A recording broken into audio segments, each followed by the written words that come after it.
Allahumma salli wa sallim wa barik ala sayyidina Muhammad walhamdulillahi rabbil alamin.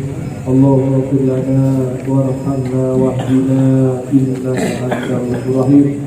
Rabbana innaka jami'un nasi liyawmin la rayba fihi innallaha la yukhliful mi'ad.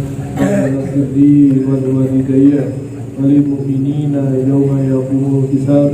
Rabbana atina fid dunya hasanah wa fil akhirati hasanatan wa qina adzabannar.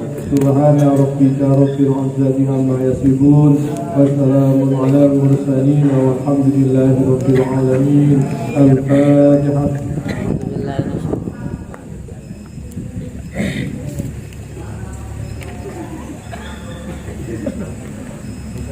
Assalamualaikum warahmatullahi wabarakatuh. Waalaikumsalam warahmatullahi wabarakatuh. Bismillahirrahmanirrahim. Alhamdulillahi rabbil alamin. Allahumma sholli ala sayyidina Muhammadin abdika wa nabiyyika wa rasulika nabiyil ummi wa ala alihi wa sahbihi wa sallim tasliman biqadri azamati zatika fi kulli waqtin wa hin, amma ba'd. Alhamdulillahi rabbil alamin. Kita berbanyak bersyukur kepada Allah, sebab Allah tidak pernah menghentikan dalam memberi nikmatnya pada kita semuanya, walaupun hanya sedetik. Kita terus menerima pemberian nikmat dari Allah, maka bersyukur atas nikmat itu merupakan fardu ain. Masing-masing individu wajib selalu bersyukur pada Allah, sebab Allah tidak pernah menghentikan di dalam memberi nikmat pada kita semuanya. Mudah-mudahan semua santri PBW dimudahkan oleh Allah untuk selalu mensyukuri nikmat yang telah Allah berikan. Allahumma amin. Salawat serta salam mudah-mudahan tetap terlimpah curahkan pada junjungan Nabi besar Muhammad sallallahu alaihi wasallam. Dan selanjutnya kita tawasul pada para nabi dan ulama-Nya Allah, khusus pada Abah guru kita bersama, dengan harapan mudah-mudahan dalam menyampaikan Al-Quran, dalam menjelaskan dan menafsirkan Al-Quran, mutlak karena mendapat bimbingan dari Allah, sebagaimana Allah memberi bimbingan pada para ulama dalam menjelaskan Al-Quran. Allahumma amin. Bismillahirrahmanirrahim. Ila hadratin Nabi Mustafa Muhammadin sallallahu alaihi wasallam wa ila masyayikhina wa muallimina wa ustadzina wa mursyidina wa murabbina Ustaz Abah wa hajatina lahumul Fatihah. A'udzu billahi minasy syaithanir rajim. Bismillahirrahmanirrahim. Alhamdulillahi rabbil alamin. Ar-Rahmanir Rahim. Maliki yaumiddin. Iyyaka na'budu wa iyyaka nasta'in. Ihdinas siratal mustaqim. Siratal ladzina an'amta 'alaihim ghairil maghdubi 'alaihim waladdallin. Amin. Man amila, barang siapa yang mengamalkan ilmu yang sudah diketahui, maka Allah akan mewariskan ilmu yang belum diketahui. Man amila bima alima waratahullahu ilman ma lam ya'lam. Barang siapa yang sanggup gelem mengamalkan ilmu yang sudah diketahui, maka Allah akan mewariskan ilmu yang belum diketahui. Berarti hal-hal yang belum kita pahami akan dibimbing oleh Allah untuk menjadi paham, jika kita sanggup mengamalkan ilmu yang sudah diketahui. Paham? Satu misal, jika mata melihat yang diharamkan oleh Allah itu dosa atau tidak? Dosa. Kalau meninggal, sudah tahu kalau mata melihat wanita lain yang bukan muhrim dengan syahwatnya dosa, berarti Allah murka jika perilaku itu dilakukan. Kalau kita paham barang hal-hal yang dilarang oleh Allah, kemudian kita sanggup meninggalkan, itulah sumber untuk mendapat warisan ilmu dari Allah. Ilmunya laduni, Allahumma diberi Allah kemudahan pahami ilmu itu. Moco ayat set gitu aja, dibaca terjemahannya, sudah beberapa pemahaman Allah berikan pada orang yang sanggup mengamalkan ilmu yang sudah diketahui. Barang siapa yang sanggup mengamalkan ilmu yang sudah diketahui, maka Allah akan mewariskan ilmu yang belum diketahui. Artinya Allah akan memberi pemahaman tentang ilmunya yang belum dipahami. Oleh karena itu, santri PPW yang dirahmati Allah, meskipun di luar sana terbiasa punya mata dipakai melihat aurat perempuan lain yang bukan muhrimnya, punya HP, kemudian melihat wanita yang telanjang bulat, walaupun di luar sana biasa, untuk santrinya apa itu sangat-sangat mengganggu kecerdasan dalam memahami ilmu. Bicara bohong itu benar asal? Boleh atau tidak? Tidak boleh. Kalau kita sudah paham bahwa bohong itu dimurkai oleh Allah, maka hindari berkata bohong, sehingga Allah akan menurunkan pemahaman tentang ilmunya yang belum dipahami. Tapi jika tahu melihat yang haram, melihat wanita lain yang bukan muhrim diharamkan, sudah paham, tapi hampir tiap hari tidak bisa menjaga mata dari melihat yang diharamkan, itulah yang penghalang untuk mendapat ilmu laduni. Penghalang ilmu laduni apa? Ilate kudu. Jadi minallah. Setelah ayat apa diwaca set gitu aja, baca terjemahnya, sudah akan menjelaskan dengan sendirinya. Lisan itu laduni ku ilate kudu muni. Jika bukan kemampuan dirinya, tapi Allah yang memberi kemampuan pada dirinya, Allah yang menggerakkan lisannya untuk menerjemahkan maksud-maksud ayatnya. Itu jika sanggup untuk mengamalkan ilmu yang sudah diketahui. Gitu kan? Barang siapa yang mengamalkan ilmu yang sudah diketahui, maka Allah akan mewariskan ilmu yang belum diketahui.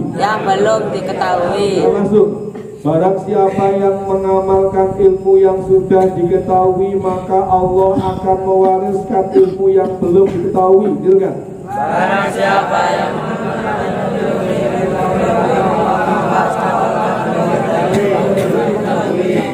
ini sekedar dihafal apa dipraktekkan? Allahumma santri ini apa? Gak usah bingung ya. Saya berikan motivasi untuk santri ini apa. Banyak sekarang orang-orang itu yang tidak meyakini kehebatan dirinya. Terus gak yakin. Ada misal ya, misal ada anak kecil yang sakit, satu misal, sakit panas, satu misal. Kemudian biasanya orang tua bingung, gimana ini anak nangis saja. Maka biasanya apa itu dimintai tolong oleh santrinya, jamaahnya, langsung mana air, kemudian apa baca Bismillahirrahmanirrahim, tawasul pada guru-gurunya, kemudian diminumkan. Alhamdulillah Allah paling sembuh. santrinya Abah juga harus yakin kemampuan dirinya. Jadi santrinya Abah itu sifat yang sangat besar. Allahumma amin. Dan kecil hati, pakai itu. Saya itu berulang kali pakai itu, praktek itu. Ada anak yang pingsan ketika orang tuanya meninggal, gak sadarkan diri.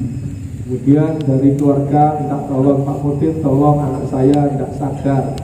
Saya datangi, tawasul ke Abah, Fatihah, kemudian saya suruh ngambil air, kemudian saya tawasuli ke Abah, kemudian apakah diminumkan atau dioleskan terserah komandonya.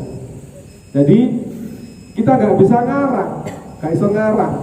Pokoknya mari tawasul ke Abah, komando lesa itu apa? Apa dioleskan, apa diminumkan terserah, ikut aja. Lah dunia ikut aja. Nanti alhamdulillah berkali-kali buktikan, setelah itu nangis, ingat bapaknya, kemudian sadar. Santrinya Abah jangan kecil hati, harus punya keyakinan bahwa dirinya itu diberi kelebihan oleh Allah. Didadekno santrinya Abah itu sudah diberi kelebihan oleh Allah dan fungsikan kelebihan itu. Allahumma amin. Ditawasul ke Abah, termasuk dalam mengajarkan Al-Quran. Dalam mengajarkan Al-Quran, tawasul ke Abah. Setelah tawasul, baca ayat dan terjemahnya aja sudah. Baca ayat dan terjemahnya, nanti yang muncul kalimat apa, pasrahkan saja pada Allah. Sebab saya tahun-tahun kemarin pernah, waktu saya awal diperintah Abah ngaji itu, saya ragu sehingga saya matur ke Abah, Abah pangapunten, saya kalau diundang ngaji Abah, materi-materi yang sudah saya siapkan, ternyata ketika di panggung, di majelisnya, justru yang saya siapkan malah nggak muncul Abah. Tapi yang tidak saya siapkan dan saya nggak tahu itu malah muncul. Yang saya siapkan tidak tampil, nggak bisa menyampaikan. Tapi yang tidak saya siapkan justru yang sempat untuk disampaikan di majelis itu.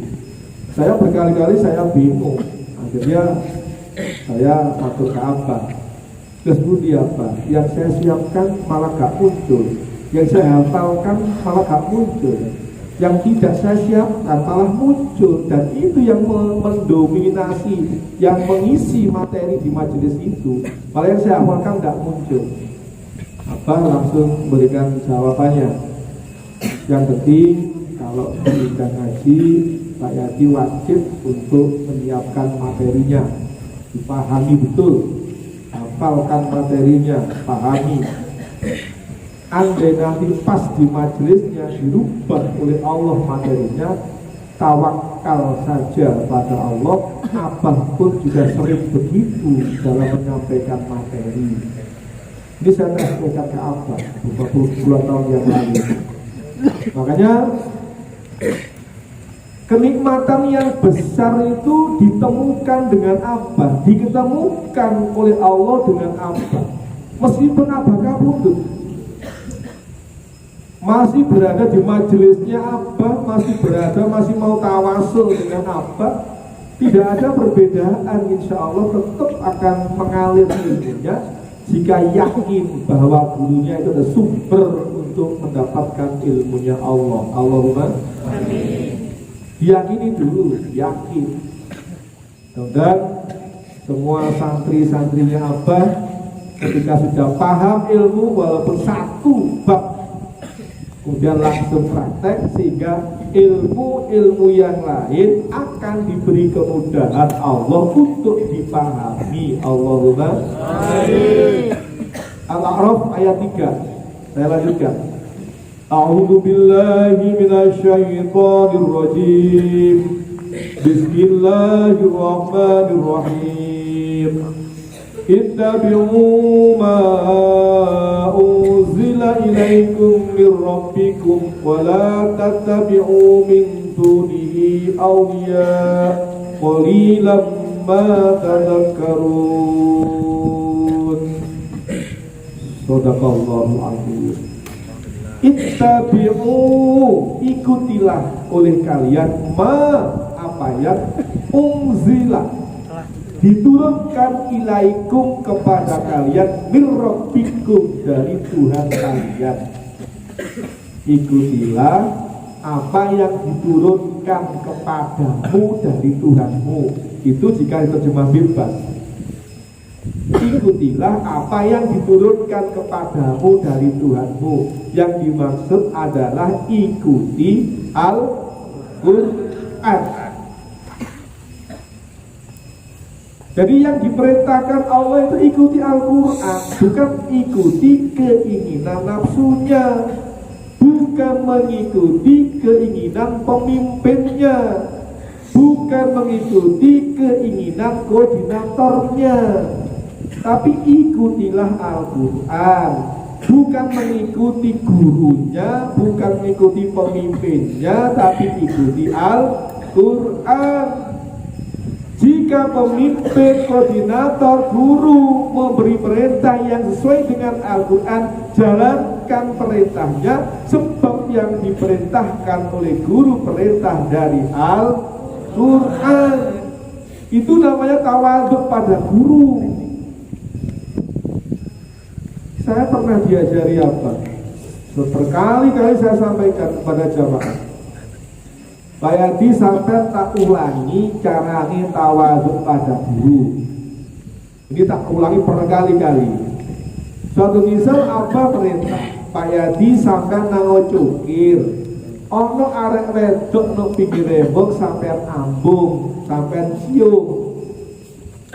Kalau sampai gak mau menjalankan perintah apa, sampai gak tawaduk ke apa. Nek sampai menjalankan, sampai pun juga tidak tawaduk ke apa. Sebab apa? Perintah itu ada yang maksiat, ada yang tidak.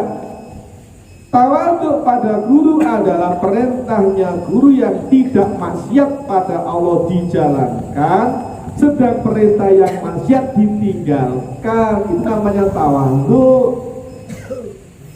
Datang ke cukirnya nggak maksiat, jalankan. Tapi mencium anak perempuan itu yang haram, ojo dilakoni. Berkali-kali saya sampaikan, yang namanya tawaduk itu adalah menjalankan perintahnya sepanjang tidak maksiat pada Allah. Jika maksiat pada Allah, siapapun yang memberi perintah wajib tidak dijalankan. Sebab apa? La ta'ata li makhlukin bi maksiatil khaliq. Jangan taat pada makhluk, siapapun makhluk itu.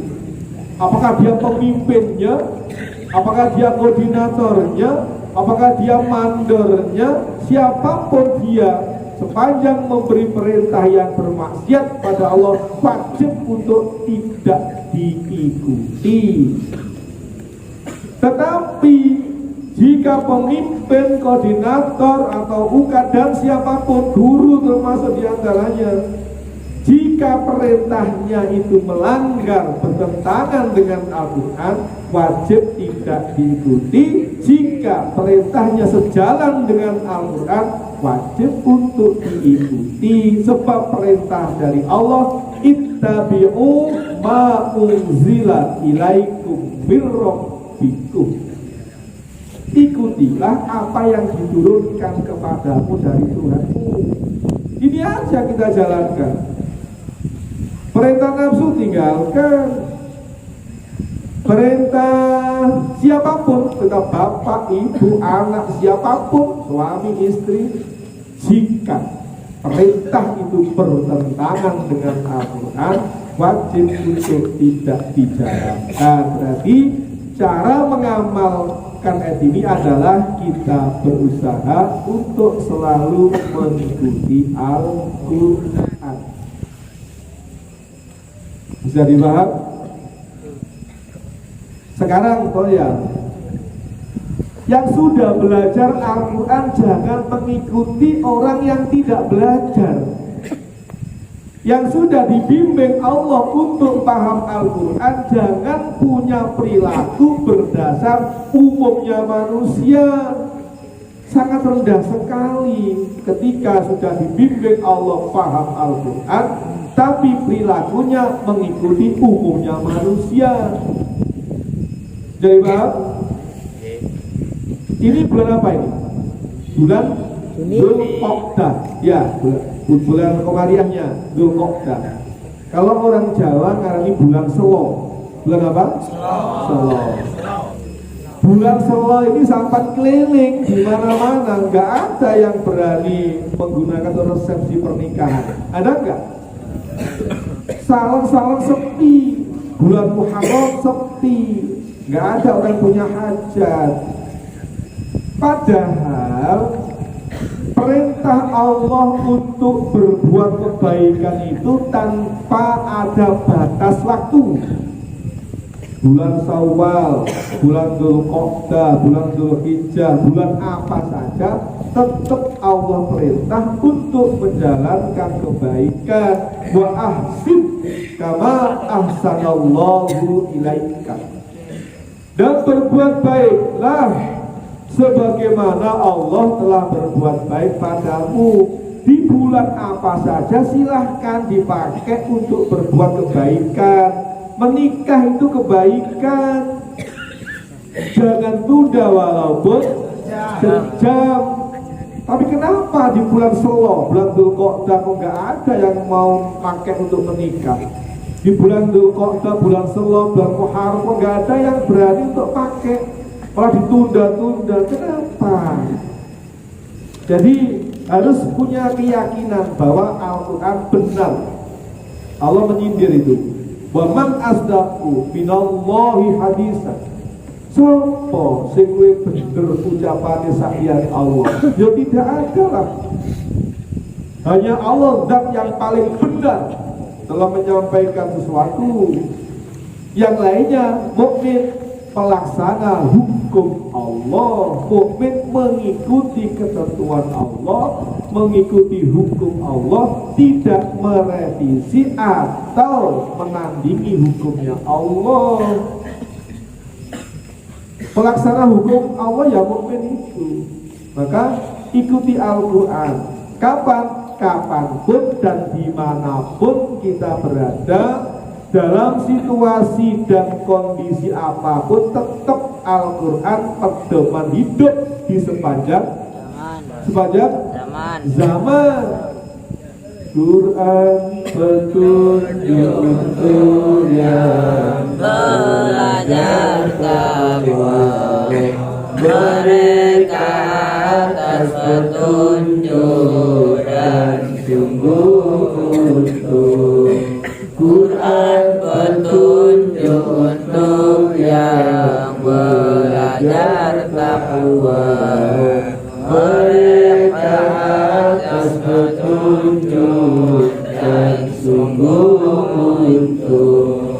Belajar takwa iman yang wajib juga sholat, menambah rezeki iman kitab ya kita kira, menambah rezeki iman kitab yakin akhirat. Yakinkanlah hati dan amal selalu dilihat oleh Tuhan yang Maha Gaib tak terlihat. Yakinkanlah hati dan amal selalu dilihat oleh Tuhan yang Maha Gaib tak terlihat. Dengarkan sholat dari takbir hingga salam, rambu masuk bacanya selalu diingat. Belajar takwa iman yang gaib juga sholat, nafas rizki iman kitab yakin akhirat. Nafas rizki iman kitab yakin akhirat.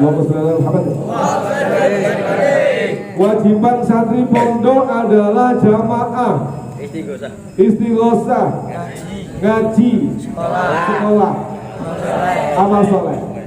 5 ini diperintah oleh Abah, diamanatkan oleh Abah pada santrinya.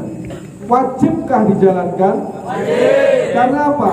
Kelima-limanya tidak bertentangan dengan Al-Quran, bahkan diperintah oleh Al-Quran. Paham? Andai kata ada santri pondok, baik itu pengurusnya, baik itu UK-nya, koordinatornya, ketika anggota menjalankan sholat berjamaah, kemudian tanpa ada uzur tidak ikut berjamaah, ikut Al-Quran, apa bukan? Bukan. Kecuali ada uzur syar'i. Jika tidak ada uzur syar'i, maka ikuti Al-Quran. Ketika ada murid dan tulisan, Jabari sudah dapat informasi, mempunyai jadwal pelajaran bahwa masuk sekolah bagi laki-laki awal jam pertama jam berapa? SMA.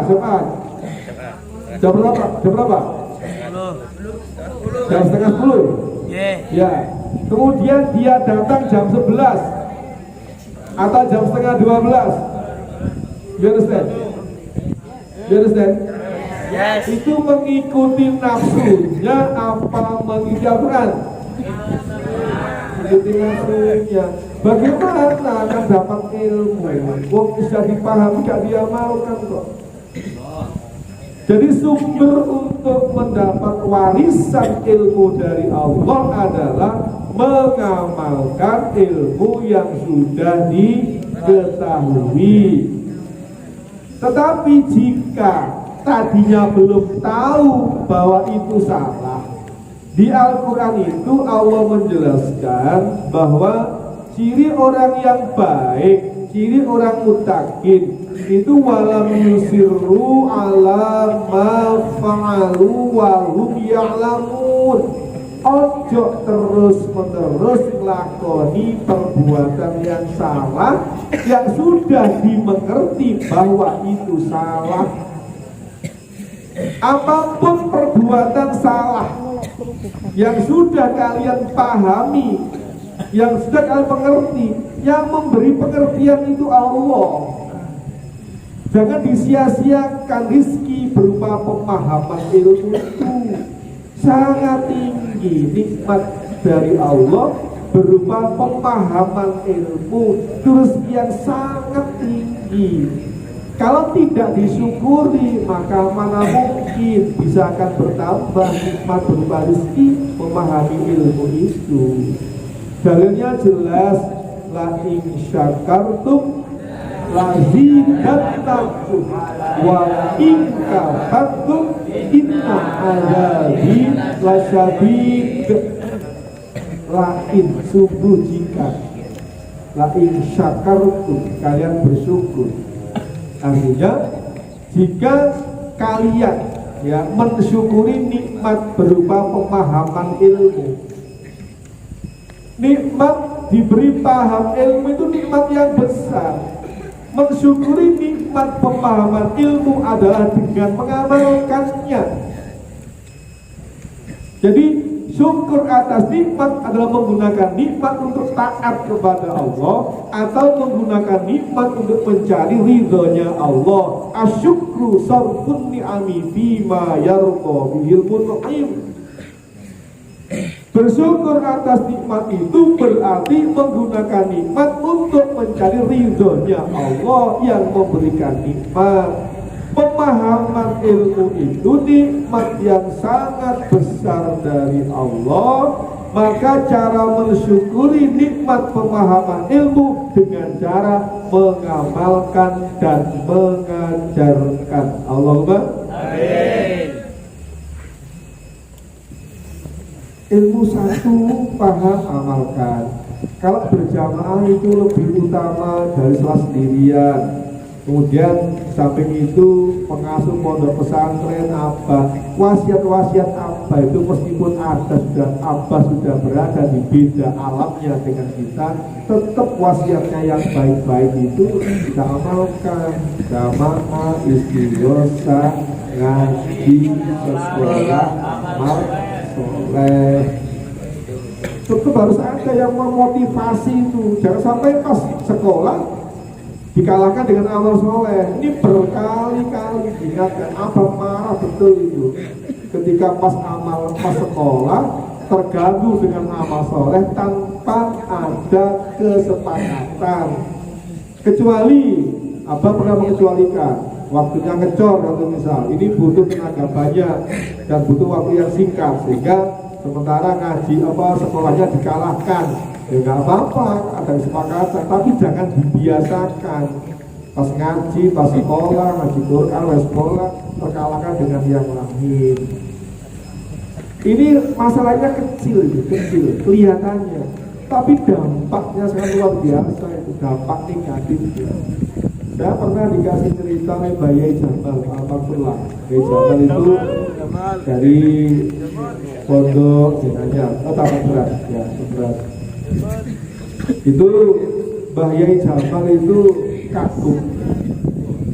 kagum melihat temannya waktu pondok ya, waktu pondok temannya itu goblok, temannya itu bodoh.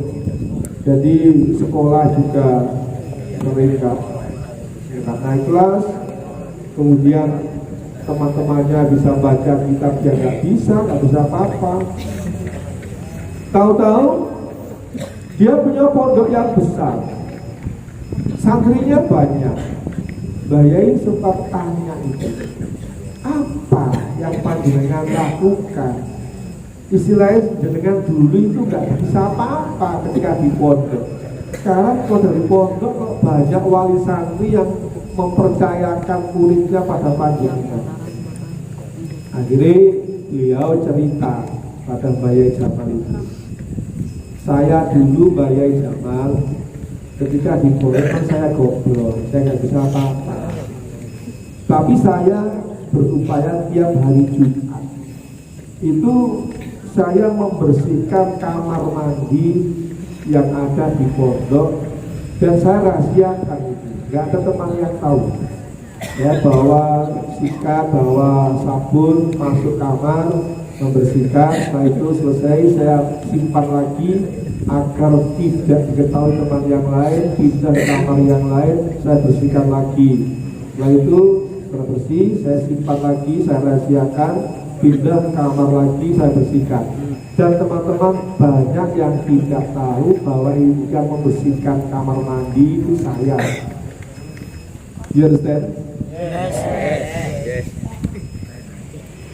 Jadi kapan hari itu, beberapa bulan yang lalu, bisa nggak bulan, tahunan mungkin, tahunan. Ada wali santri mau memindahkan anaknya dari pondoknya, mau pindah ke pondok UW. Itu dia ngomong Pak Yadi, wali santri. Kemudian sebelum saya mondok, saya mau lihat dulu Pak Yadi kamar mandinya. Kenapa saya juga heran dulu, tapi mondok mana kok dia kamar mandi itu gimana? Ceritanya di pondoknya itu kalau mandi itu antri dan kamar mandinya itu rusuh. Ternyata survei membuktikan sebelum mondok lihat kamar mandi, ternyata masuk kamar mandi yang pertama bau stroberi, pindah ke kedua bau melon, pindah ketiga, terus yang dilihatnya pas kamar mandinya itu kotor. Itu tahun dulu, sekarang tidak kan? Sekarang tidak kan?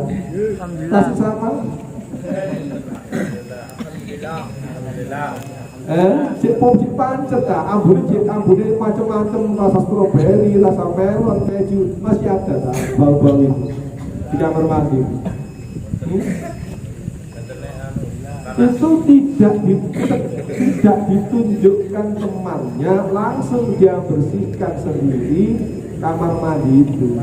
Ternyata ketika pulang dari pondok, barokahnya beramal yang ikhlas itu ternyata Allah memberikan berbagai macam ilmu.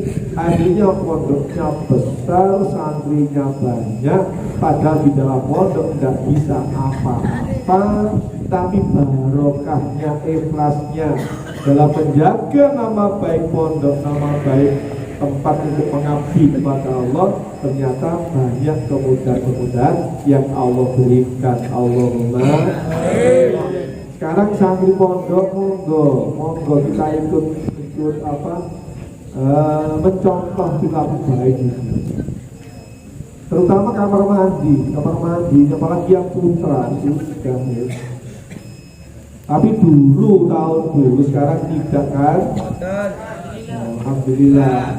Yang ikhlas nanti akan muncul. Kamu tahu Bacoy ya? Bacoy itu di situ kernetnya Pak Isbu dulu. Dikalah pondok itu Bacoy itu. Setelah itu ikut transmigrasi ke Sulawesi. Di Sulawesi itu mengajar ngaji itu jalan kaki berapa kilo, pakai sepatu besar panjang itu. Karena di Sulawesi itu tanahnya becek. Itu tidak salah 3 kilo itu jalan kaki untuk mengajar ngaji, karena daerah hutan ya, di daerah hutan. Kayak di pernah ke sana itu juga kesulitan, mau minum aja kesulitan. Daerah Sulawesi yang ditempati teman-teman yang di sana itu kesulitan. Sekarang apa? Luar biasa. Sekarang diumrohkan bupatinya, alhamdulillah. Sekarang bikin FI, alhamdulillah. Dipercaya orang sana Bacoy itu. Pondoknya besar, insya Allah sekolahnya juga besar itu. Sekolahnya besar. Di sini biasa-biasa saja. Jangan kaget ketika mondok di UB biasa-biasa, tetapi keluar dari pondok luar biasa. Allahumma amin. Itulah santrinya apa? Dijadikan santrinya apa itu kenikmatan yang luar biasa. Maka syukuri itu. Allahumma ikutilah apa yang diturunkan kepadamu dari Tuhanmu. Ikutilah Al-Quran. Kapan pun, dimanapun kita berada, ikuti Al-Quran. Al-Quran pasti benar. Jadi tidak usah mengikuti hukum nenek moyang yang bertentangan dengan Al-Quran. Sudahlah, tinggalkan itu, tinggalkan.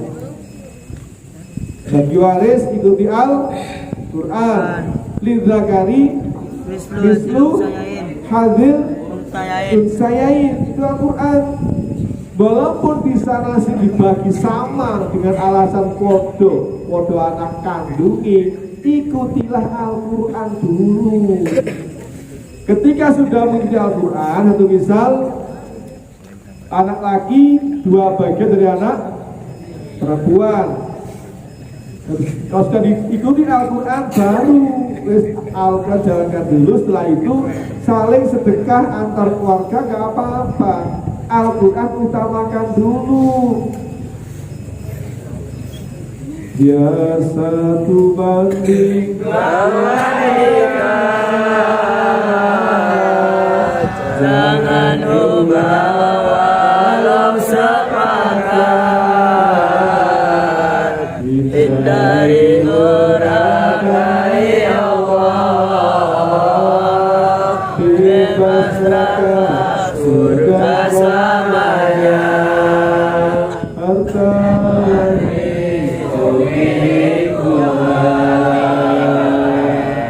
bukan milik orang yang mati, dibagi atas persentuhan. Segera setelah mengubur, harta milik Tuhan, bukan milik orang yang mati.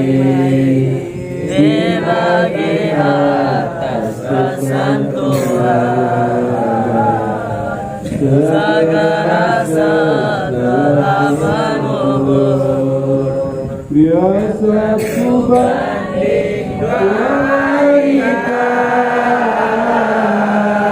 Jangan lupa walau sepakat, hindari durhaka-Nya Allah, bebas neraka surga syurganya. Umumnya manusia itu dalam membagi harta waris menunggu setelah 1000 harinya. Hari ini meninggal, gitu. Kalau sudah 40 harinya, 7 harinya, 100 harinya, terus paling itu kalau pertama, terus sudah sampai 1000 harinya, baru dibagi. Padahal menurut ulamanya Allah semakin cepat semakin baik. Setelah dikumpul langsung disampaikan, hai anak-anakku, sini kumpul sini, bahwa harta waris tinggalan dari bapakmu atau ibumu itu ini milik kita bersama. Jadi sudah mulai sekarang milik kita bersama. Harus diberitahukan dulu, nanti kita dibagi peraturan Tuhan. Walaupun pelaksanaannya, realnya itu kapanpun gak apa-apa, tapi diajak disampaikan dulu, detik ini milik kita bersama. Pembagiannya mengikuti Al-Quran. Walaupun di sana sini dibagi sama, yuk kita gak ke sana sini. Orang belajar Al-Quran yang diikuti Al-Quran, bukan mengikuti sana sini. Di negara itu malah dibagi yang perempuan lebih banyak daripada laki-laki. Alasannya langkahnya cepet. Ya gak usah ikut lah. Itu tidak semua badan itu ya, ada sebagian lah yang semacam itu. Di sini itu dibagi sama Pak, ya gak usah ikut lah. Pokoknya orang yang sudah belajar Al-Quran sudah dimantapkan oleh Allah bahwa pedoman yang paling bijaksana adalah Al-Quran. Jangan mengikuti sana dan sini. Kita hindari mengikuti aturan yang bertentangan dengan Al-Quran. Kita hindari mengikuti aturan yang bertentangan dengan Al-Quran. Pak, di mana-mana itu kalau sekolah SD, SMP atau SSA atau MI, Sanawiyah, kemudian Aliyah, itu di mana-mana itu ya satu kelas itu isinya laki-laki dan perempuan. Jangan ikuti sana sini, ikuti saja Al-Quran. Ternyata Abah mempertahankan mengikuti Al-Quran, ternyata nggak ada masalah. Di mana-mana itu satu rombel untuk laki-laki untuk tingkat SMA itu insya Allah 32. Jika muridnya hanya 32, baik PA maupun B dijadikan satu kelas. Tetapi Abah dibimbing oleh Allah, meskipun muridnya itu tidak sampai 32, tetap laki-laki satu rombel, perempuan satu rombel. Apa masalah? Gak ada masalah. Makanya kita mengajar, kita sampaikan, ikuti Al-Quran. Sponsor berupayalah untuk mensponsorkan perilaku-perilaku baik di lembaga formal maupun non-formal untuk mengikuti Al-Quran. Enak mana sih satu kelas itu laki perempuan sama laki sendiri, perempuan sendiri?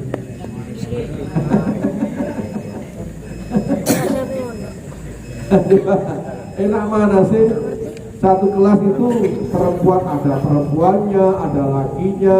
Enak mana? Enak mana? Enak campur, enak sendiri-sendiri.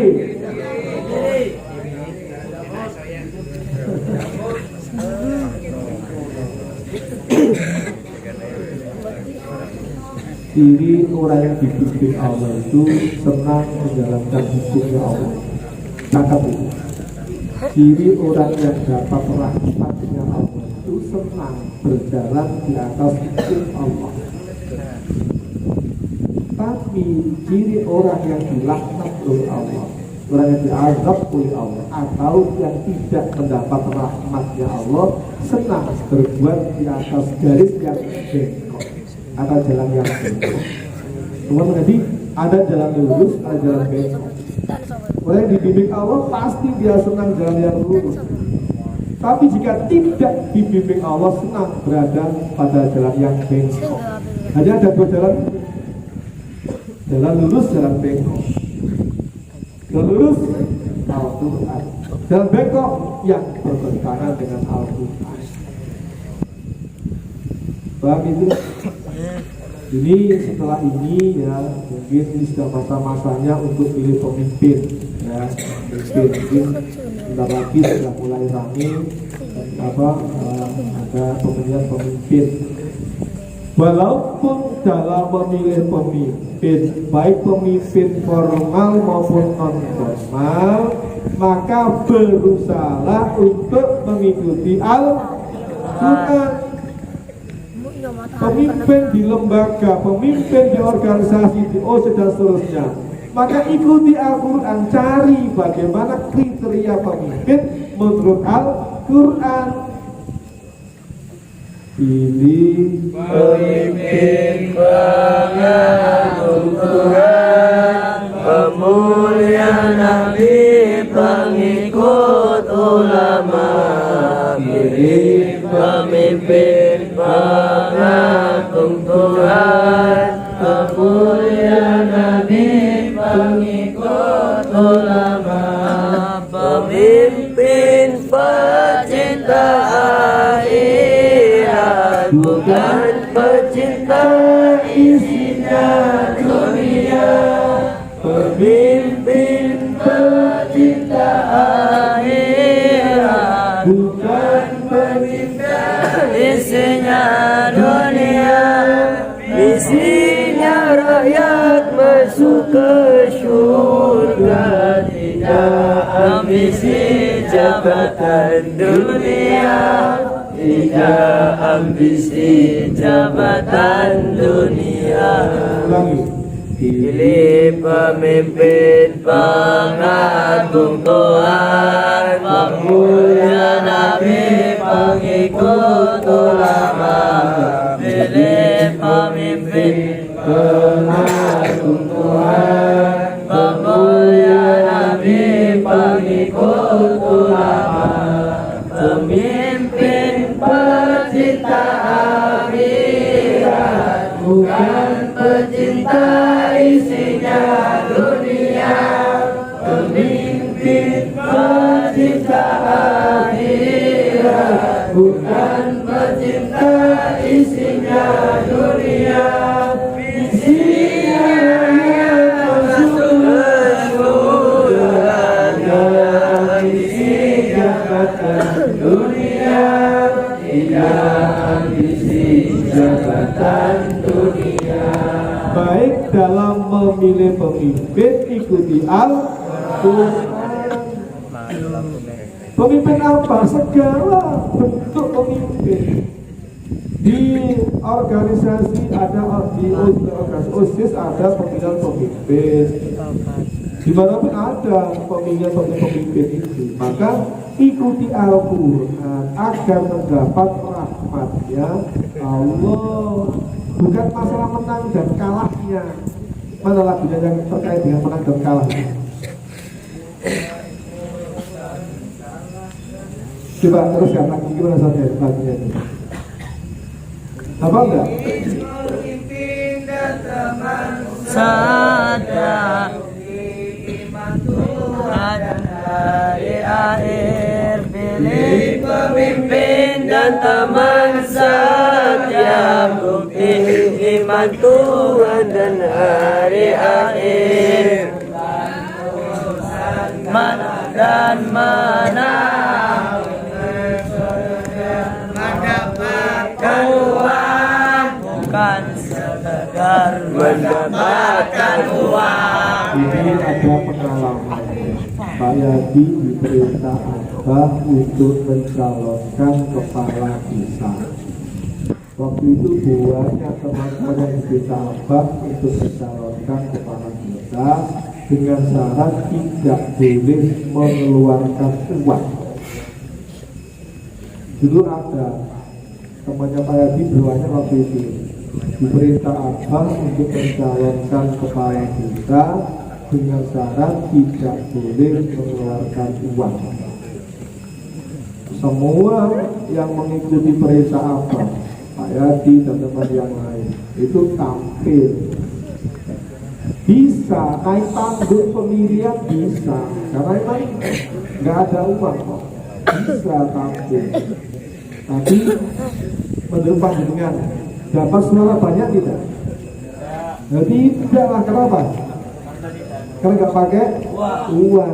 Apakah memilih dasar uang itu mengikuti Al-Quran? Tidak. Umumnya manusia itu tidak mengikuti Al-Quran. Buktinya apa?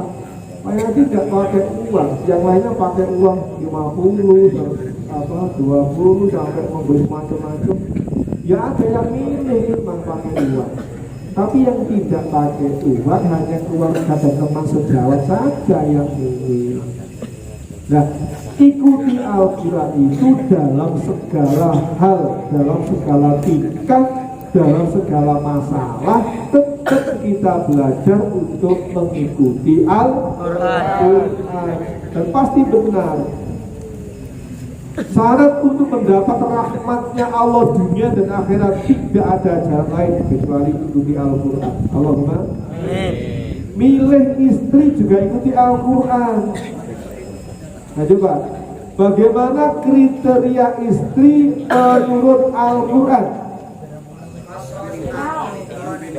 Enggak, bahasa Indonesia. Wajib cantik. Wajib itu. Laki-laki kalau mau menikah wajib punya istri yang cantik. Itu seperti Al-Quran itu. Benar tidak? Benar tidak? Jangan menikah dengan istri yang ganteng.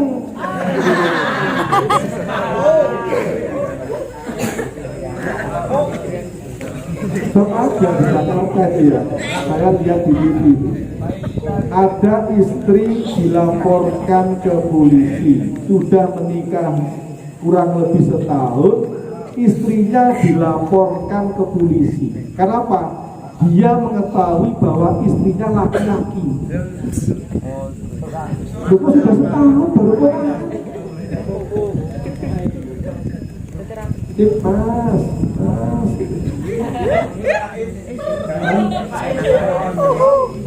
Wajib gak punya istri cantik? Wajib. Al-Quran itu.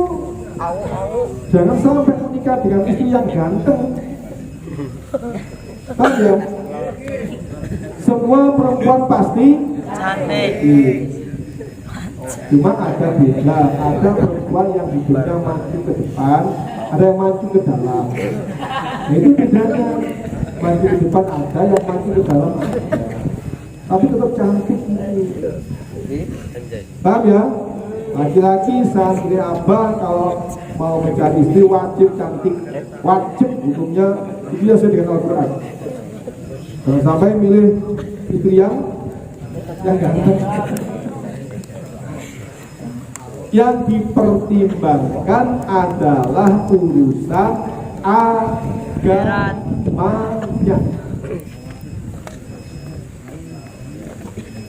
Istrinya Pak Yadi dia, tak ceritani dia, titik aja.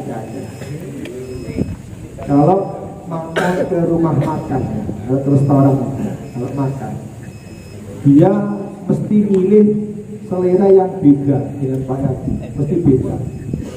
Katakan Pak Yadi, ayah pesen apa? Saya jus jambu, dia yang lainnya, mungkin jus apa dan sebagainya. Kenapa beda? Setelah saya dikasihkan jus jambu pilihan saya, dia pakai jus yang lain. Setelah saya minum yang ini saya, dia mencobakan, coba ya dinikmati ya enak enggak ini, didulakan ini. Iya, sering dibilang istri kalau makan. Dibilang kok enak, akhirnya dia sampai ini aja ya, saya yang ini. Besok enak dikit mas ini, dia yang pakai, yang pesan saya. Makan pun juga sama begitu. Ini sedikit contoh. Baik kata istri itu baik akhlaknya, laki-laki itu luar biasa sebenarnya. Allahumma amin. Bukan urusan cantiknya, bukan urusan apa, tapi akhlaknya, agamanya. Jadi kan saya ngajarkan yang ini yang cantik, ya. Jadi orientasinya itu pada urusan agamanya. Allahumma. Jadi Nabi menyenangkan suami. Allahumma. Saya nikah beberapa tahun itu nggak pernah dibentak oleh istri, nggak pernah. Luar biasa. Tapi Allah mencabut nyawanya lebih dulu. Inna lillahi wa inna ilaihi raji'un. Dan semua-semuanya diampuni Allah. Amin. Rahmatnya Allah. Amin. Saya dulu itu berat badan saya 87 kilo. Paham? Istri saya itu berupaya semaksimal mungkin untuk membikinkan jus macam-macam agar saya menjadi kurus. Karena dia kepingin bodi saya stabil, normal, nggak bau besar gitu. Karena 87 kg, dia kepingin saya agak kurus. Bermacam-macam minuman, bahkan pil dibelikan agar saya kurus. You understand? Yes. Tetapi Allah tidak mengabulkan keinginannya. Saya tidak bisa kurus. Tetapi keinginan darinya dikabulkan oleh Allah dengan cara dia meninggal dunia. Dia kabudut masuk rumah sakit hari Senin, kemudian dia kabudut. Inna lillahi Wa inna ilaihi untuk tetap corona. Setelah itu saya dibaca terus itu berkurang sampai sekarang ini menjadi 77 kilo, sudah berkurang 10 kilo. Keinginan dia tercapai tapi dianya meninggal dunia. Yes. Ketika teman-teman tanya, Pak Yadi gimana dietnya kok berhasil? Apakah mau mencontoh saya? Iya Pak Yadi, aku pengen seperti jenengan sudah badannya, istrinya meninggal dulu. Oh tidak, nggak mau. Dalam memilih jodoh tetap mengikuti Al-Quran. Jadi apapun peristiwa yang menimpa pada diri kita, upayakan mengikuti perintah Allah yang ada di dalam Al-Quran. Wala tattabi'u min dunihi awliya qalilan ma tadhakkarun. Insyaallah ini kita lanjutkan pada pertemuan akan datang. Wala tattabi'u min dunihi awliya qalilan ma tadhakkarun. Dan jadi orang yang barokah. Amin. Cuma sampai abang dimudahkan Allah paham Al-Quran, kuat mengamalkan dan mengajarkan. Jangan takut mengajarkan Al-Quran. Fala yakun fi sadrika harajum minhu litundira bihi wal dzikra lil mu'minin. Sebelumnya Allah mengingatkan jangan takut mengajarkan Al-Quran, jangan malas mengamalkan Al-Quran, jangan sedih hati mengajarkan Al-Quran. Meskipun apapun yang terjadi, tetap yang kita pakai dasar untuk mengajar adalah Al-Quran. Hajjatina ya Allah, hajjati mursiduna. Al-Fatihah.